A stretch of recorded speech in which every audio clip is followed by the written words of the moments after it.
move on. Time now for Konrad's Car Clinic as he gets a little working water too hard. there. What do we on the car clinic today? Well, I saw something about power adders. Power adders. Yeah, we're today I'm going to talk about blowers versus turbochargers.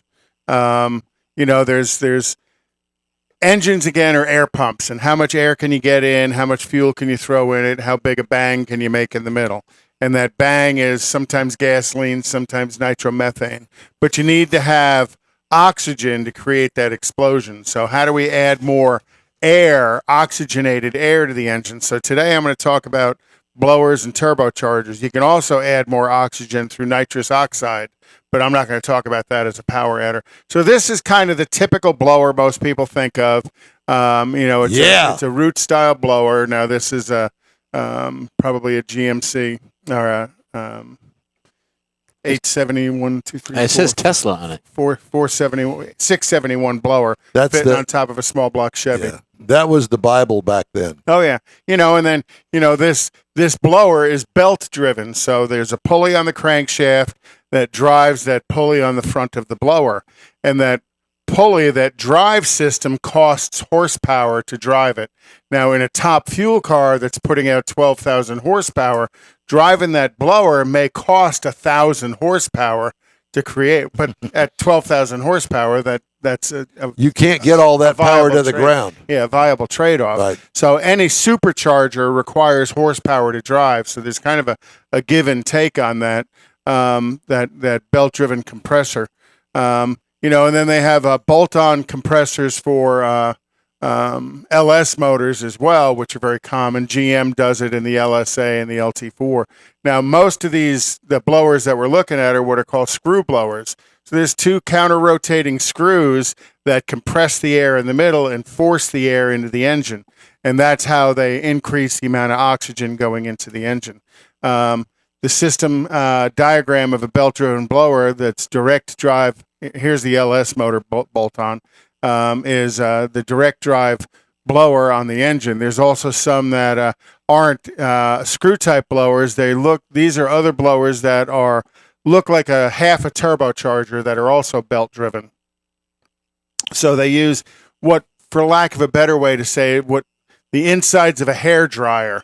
And inside that hair dryer, you take the air in the middle of the device, you compress it and throw it out the edge of the device. And that's how you get the compressed air to go into the engine. And the benefit of turbocharging versus supercharging is turbocharging, they use the energy of the exhaust blowing out of the engine to turn one turbine wheel, and that's connected to the compressor wheel. So we're not burning energy through a belt drive. You're using the energy that's expelled by the engine through the exhaust system to turn the turbo. So again, it's kind of like a hair dryer. Sorry, Jeff, I didn't mean to say hair dryer to you. And I carry a comb with me still. You know why? I can't part with it. I can't part with it. So again, turbochargers, you have to have some kind of a boost controller. Same with superchargers. There has to be a way to manage how much boost is going in the engine and control it, because you can put so much in there, things go boom.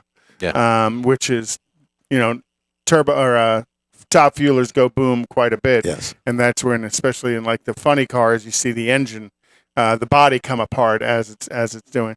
Now, some of the superchargers are actually connected directly to the crankshaft, and they use a drive system of gears to overdrive and underdrive the impeller of the supercharger.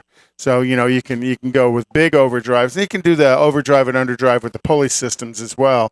Bigger pulley on the crankshaft, smaller pulley on the compressor can make it create more boost faster.